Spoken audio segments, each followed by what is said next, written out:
Kaleshwaram commission గడువును 2 నెలలు పొడిగించింది ప్రభుత్వం. ఈ నెలాఖరుతో కమిషన్ గడువు ముగియాల్సి ఉండగా జూలై 31 వరకు పెంచుతూ ఉత్తర్వులు జారీ చేసింది. అయితే కేసీఆర్, హరీష్ రావు ఈటలను విచారణకు పిలిచే ఆలోచనలో కమిషన్ ఉందని సమాచారం. దీనికోసమే ప్రభుత్వం కమిషన్ గడువును పెంచినట్టుగా తెలుస్తోంది. కాళేశ్వరం కమిషన్ గడువు పెంపుకు సంబంధించి మరింత అప్డేట్స్ అందించేందుకు మా ప్రతినిధి ప్రతాప్ సిద్ధంగా ఉన్నారు. ప్రతాప్,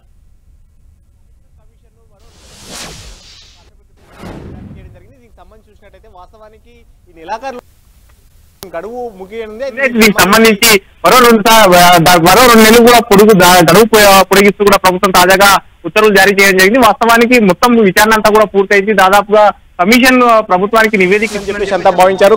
అయితే 2 రోజుల క్రితం కూడా కమిషన్ కి సంబంధించిన చైర్మన్ జస్టిస్ చంద్రఘోష్ కూడా దీనికి సంబంధించి కూడా అంటే కాళేశ్వరం సంబంధించి కమిషన్ కి సంబంధించి కూడా చూసినట్టయితే కనుక ప్రభుత్వానికి నివేదిక ఇచ్చేందుకు దాదాపు 400 పేజీలతో అంతా రెడీ అయిందని చెప్పేసి అంతా భావించారు. దీనికి సంబంధించి ఇరిగేషన్ ఆఫీస్కి సంబంధించిన ఇరిగేషన్ కార్యాలయం సిబ్బంది కూడా దీనికి సంబంధించి కూడా అంతా సిద్ధం చేసేందుకు కూడా అంతా రెడీ చేశారు. అయితే దీనికి సంబంధించి ఎన్డీఎస్ఏ రిపోర్టు కానీ అదేవిధంగా విజిలెన్స్ ఎంక్వైరీ రిపోర్ట్ ఈ రెండింటిని బేస్ చేసుకొని కూడా ఈ రెండింటిని ఆధారంగా చేసుకొని విజిలెన్స్ కమిషన్కి సంబంధించి ఈ రెండింటిని ఆధారంగా చేసుకొని జస్టిస్ చంద్రఘోష్ కమిషన్ అది ప్రభుత్వానికి విచారణ నివేదికను ఇవ్వాలని చెప్పేసి అంతా నిర్ణయం చేసింది. దీనికి సంబంధించి చూసినట్లయితే మొత్తం దాదాపు అంతా ఇరిగేషన్ సంబంధించి మాజీ ఈఎన్సీలు కానీ ఇరిగేషన్కి సంబంధించిన అధికారులందరూ కూడా పెద్ద ఎత్తున విచారణ చేయడం జరిగింది. దీనికి సంబంధించి ఫీల్డ్ విజిట్ కూడా చేయడంతో పాటు బహిరంగ విచారణ చేపట్టి కొంతమంది ముఖ్యులతో కూడా విచారణ చేసిన పరిస్థితి అయితే ఉంది. అయితే ముఖ్యంగా దీనికి సంబంధించి మాజీ సీఎం కేసీఆర్, మాజీ మంత్రులు హరీష్ రావు, ఈటెల రాజేందర్ కూడా పిలవాలని మొదట్లో భావించింది. కానీ వీరు మళ్ళీ లీగల్గా ఏమన్నా ఇబ్బందికర పరిస్థితులు వచ్చే అవకాశం ఉంటుందా అనే ఆలోచనతోటి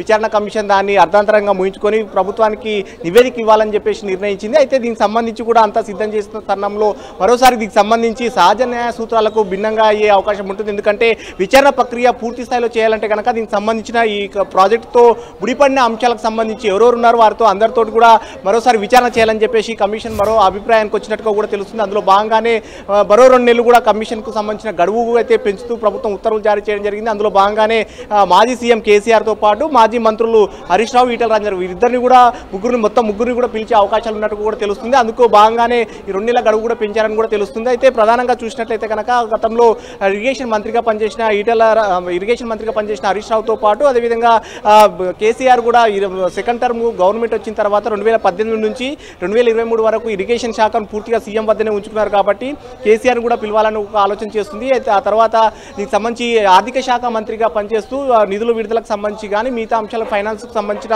అంశాలన్నింటినీ కూడా ఈటెల రాజేందర్ పర్యవేక్షించారు. కాబట్టి ఆయనను కూడా పిలిచి విచారణ చేయాలని కూడా భావిస్తున్నది కూడా తెలుస్తుంది. ఎందుకంటే ఐఏఎస్లను కూడా విచారణకు పిలిచి విచారణ చేసినప్పుడు ప్రధానంగా ప్రభుత్వ అధినేతల సూచన మేరకే, వారి ఆదేశాల మేరకే తాము నడుచుకున్నాం, వారు సూచించిన సూచనల మేరకే ముందుకెళ్ళాం తప్ప మేము వ్యక్తిగతంగా ఎలాంటి నిర్ణయం తీసుకోలేదంటూ కూడా ఐఏఎస్ అధికారులు అంతా కూడా విచారణలో భాగంగా స్పష్టం చేసిన పరిస్థితి. వారు అఫిడవిట్లో కూడా ఇదే అంశాన్ని కూడా ప్రస్తావించారు. కాబట్టి ఐఏఎస్ ఇచ్చిన సమాచారాన్ని ఆధారంగా చేసుకొని వీరితో పాటు ఇరిగేషన్కి సంబంధించిన మాజీ ఈఎన్సీలు కానీ అదేవిధంగా ఇంజనీర్లు కూడా దానికి సంబంధించిన సిఈలుగా పనిచేసిన ఇంజనీర్లు కూడా డ్రాయింగ్ డ్రాప్స్ కానీ అక్కడికి స్థలం మార్పు చేసిందని చెప్పేసి ఎన్డీఎస్సీ ఒక రిపోర్ట్ ఇవ్వడం జరిగింది. ఎన్డీఎస్సీ రిపోర్టు ఆధారంగా కూడా చూసినట్లయితే కనుక ఎక్కడైతే మేడిగడ్డ, అన్నారం, సుద్దిల్లా ఈ బ్యారేజ్లకు సంబంధించి కూడా స్థలం మార్పు కూడా జరిగింది. ముఖ్యంగా దానికి సంబంధించి సాయిల్ టెస్ట్ కూడా చేయలేదని చెప్పేసి కూడా చెప్పారు. కాబట్టి వీటన్నిటి కూడా పరిగణలోకి తీసుకున్న తర్వాత ఎందుకు అక్కడ నుంచి స్థలం మార్పు చేయాల్సి వచ్చింది అనే దానికి సంబంధించి కూడా ప్రభుత్వ పెద్దలను పిలిచి మాట్లాడే అవకాశం ఉంది. సో మొత్తం మీద దీనికి సంబంధించి ఒకవైపు